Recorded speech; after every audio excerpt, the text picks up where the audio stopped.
and this will be the testimony of your life, that nothing and nobody will cause you to bow your head down in shame and disappointment.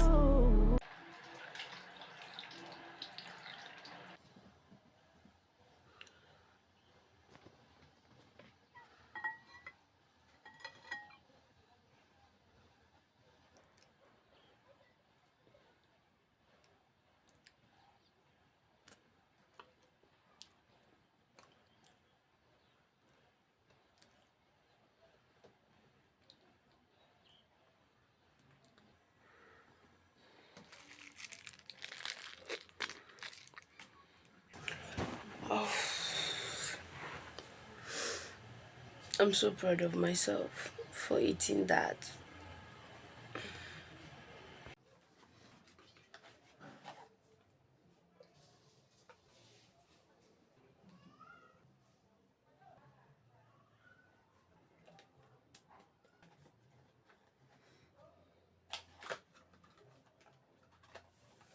My faith was tested. Now, before I actually get into all that, let me give you guys a quick story time of what happened, right? Okay, so from my last video, I think that was the doctor's appointment slash check. Basically, in that video, I was doing my last checkups, before delivery and all of that stuff. So I did the scan. If you haven't watched that video, you might want to go and watch it. So I did the scan, and what else did I do? I did my blood percentage test. It's gonna help the hospital to actually know my blood percentage and whatever. Then I also had to meet the doctor because he needed to do a pelvic assessment. Exactly. So I went through all these tests, but then unfortunately, when I did my blood percentage test, the results came out and it was not nice at all. According to them, the blood percentage was very, very low. So from the lab, they urged me to make sure that I see the doctor, and already I had this appointment with the doctor for him to do my pelvic assessment, right? So at the same time, I also had to tell the doctor about the blood percentage result. So when I went to the doctor, he saw the blood percentage and he shouted. He was like, "That's very, very low. The blood percentage is very, very low." And based on the fact that it wasn't him that sent me on that initial test, he said I would have to redo the test again because he needed to confirm. Like, I still remember in that other video when I was in the doctor's office, if you can see like the shock on my face when the doctor was like, that percentage is too low. I was super shocked, like I was like extremely shocked. But he went ahead to say that I need to redo the test, and this time around he wrote that I should do a full blood count test. A full blood count test will be able to say this is the exact amount of the white blood cells in my body, red blood cells in my body, and the plasma, right?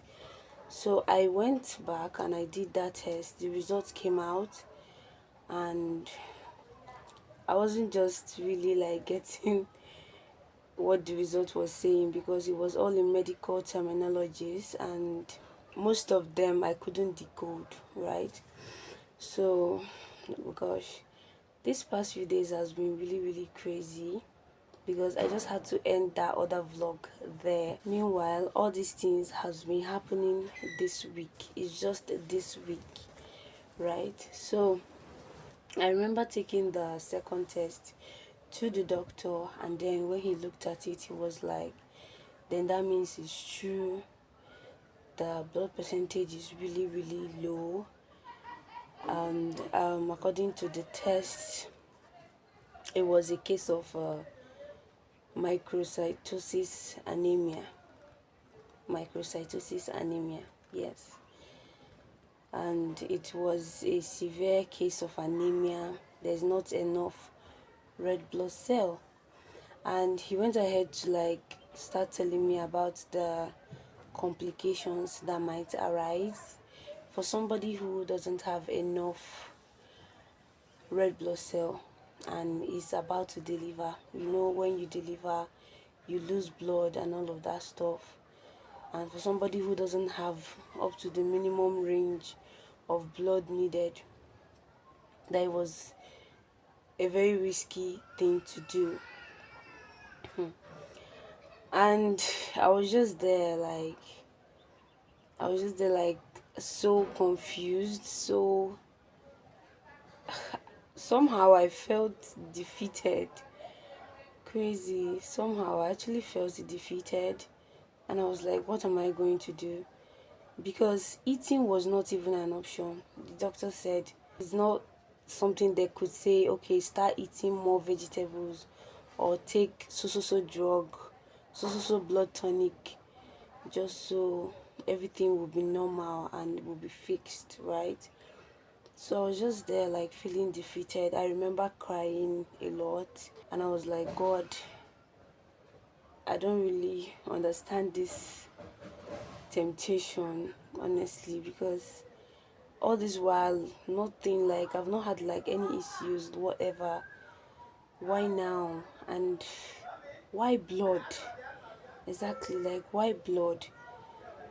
So according to the doctor, which actually made it worse for me, and it kind of raised my anxiety for this like past few days, the medical solution they could give me was that I needed to have a blood transfusion done.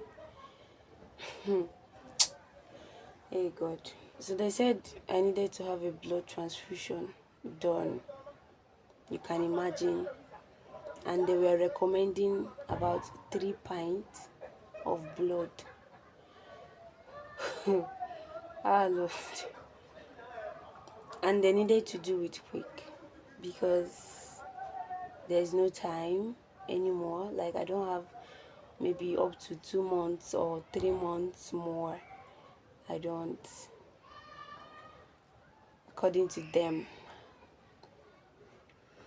But anyways, in the midst of all that, I mean, one thing I could say for sure is that no medical result should be disregarded, no matter what. I believe in God, and I believe that there's nothing too hard for him to do. And for this thing to like come up at this time, I also know that God is aware of this whole situation. Like, he knew it would happen this way, but at the same time I cannot disregard the medical results, right? The only thing I can tell myself is the fact that I don't want a blood transfusion. I genuinely do not want a blood. Like, from the first day I went to the doctor's office, I remember him telling me that if I redo the test and this result is still the same thing, then that means I need a blood transfusion. I remember saying, God forbid, I will not have a blood transfusion for any reason. So, in the midst of all that, I took the results. Like, I went there with I think that we later met the doctor, I and my man. So we came home. I even spoke to like my mom about it and all of that stuff. Whew. So later on, the current solution for now is that I have to change my diet for now, start eating more vegetables and things that have like more proteins. And yeah, the drug you saw me taking earlier, the medicine, that is a blood tonic. So there's this particular blood tonic. I can't really recommend it for you guys. I'm not a medical practitioner, but it was recommended to me, so I got that medicine. I actually started yesterday, last night. That was when I started taking that particular medicine. So the idea is, with my diet change and the medicines I'm taking, I also bought some beetroot. I had it yesterday.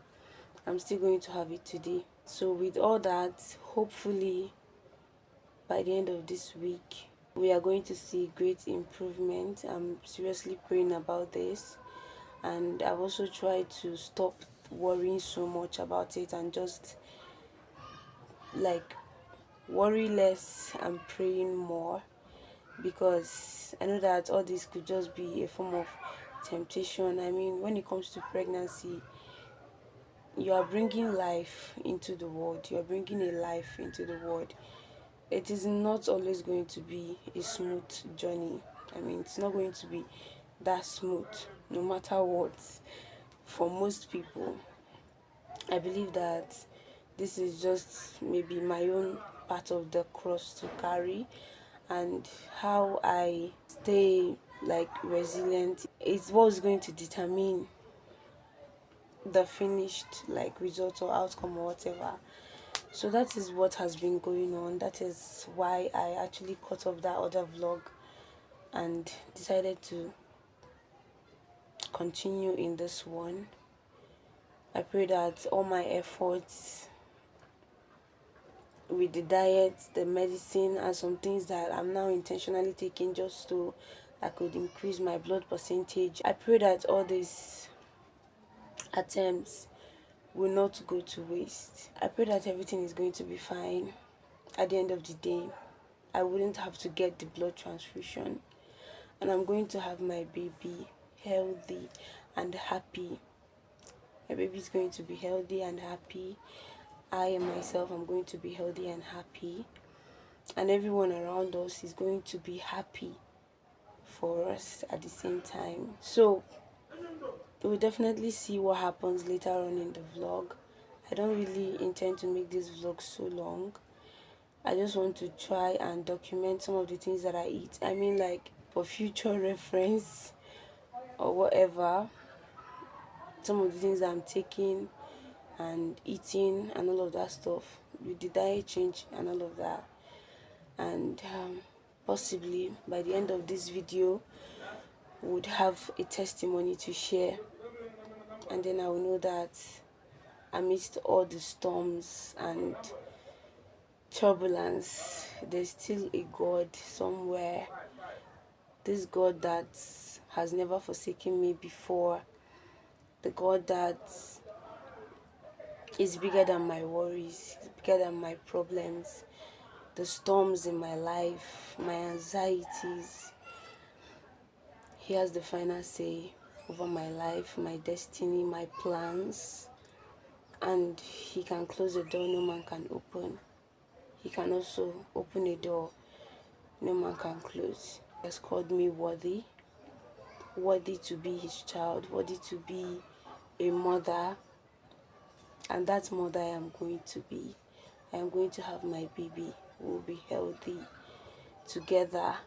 We will not have any loss. In Jesus' name, amen. At the end of the day, everything is going to be fine. All is going to be well.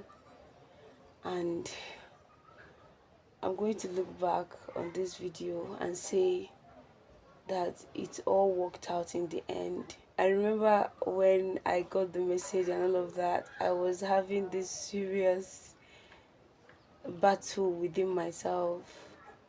Should I just trust in God or my mom to be instinct? Because at the same time, you know that it's not just you, right? Whatever is happening or whatever, it's for the safety of you and the child you are carrying. So I kept on thinking, like, if it were just me, I would stick to my faith.